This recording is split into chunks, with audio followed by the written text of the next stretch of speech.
Chers élèves, vous êtes au courant du drame de notre époque, la guerre entre l'Ukraine et la Russie.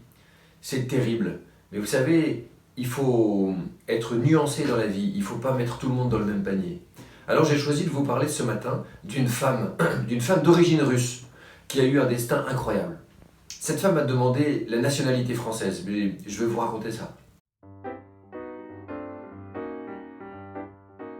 Elle est née en 1898.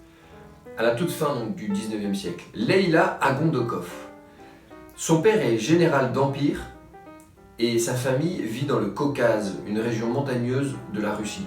Leïla grandit tranquillement et à 19 ans, eh bien, c'est la révolution en Russie. Les amis du tsar doivent quitter la Russie pour ne pas se faire exécuter. Elle va donc partir en voyage. Elle va aller en Chine, aux États-Unis. Elle commence des études d'infirmière qu'elle va réussir brillamment. Elle aide des chirurgiens à faire des opérations difficiles.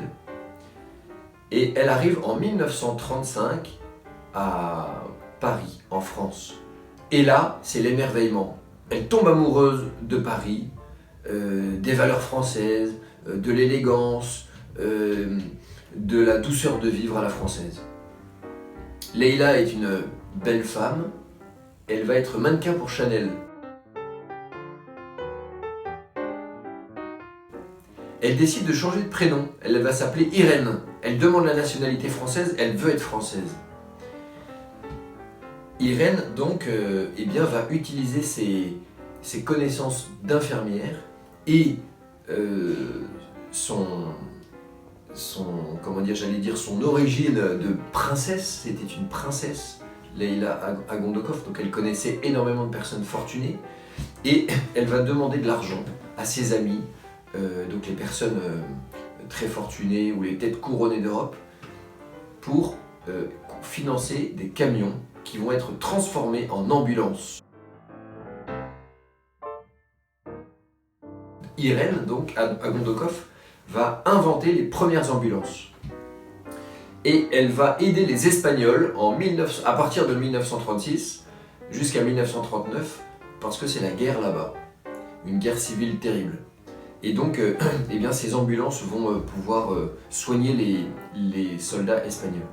En 1939, elle revient en France et la Seconde Guerre mondiale éclate. Les camionnettes d'ambulance d'Irène eh bien, vont être envoyés aux quatre coins du monde, là où les Français se battent, en Allemagne, en Italie, en Afrique. Et elle va être très aimée des soldats français. Pour la petite histoire, le jour de Noël, elle est dans un camp, un hôpital militaire, et elle a prévu un cadeau pour chaque soldat français. Les soldats de la Légion étrangère vont être profondément touchés par son dévouement, par sa gentillesse. À sa mort, elle reçoit les honneurs militaires. Les gens diront qu'elle a eu un enterrement digne des plus grands généraux de l'armée française.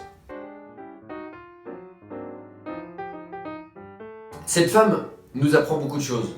D'abord, le vrai patriotisme, l'amour de son pays. Elle a décidé d'être française, vous voyez, elle voulait embrasser la culture d'un peuple. Cette femme aussi eh bien, était audacieuse, c'était une femme d'action. Elle avait un sens du dévouement incroyable. Et puis c'était une femme très élégante. Voilà, donc cette femme a des facettes très différentes. Et c'est elle que nous mettons à l'honneur cette semaine.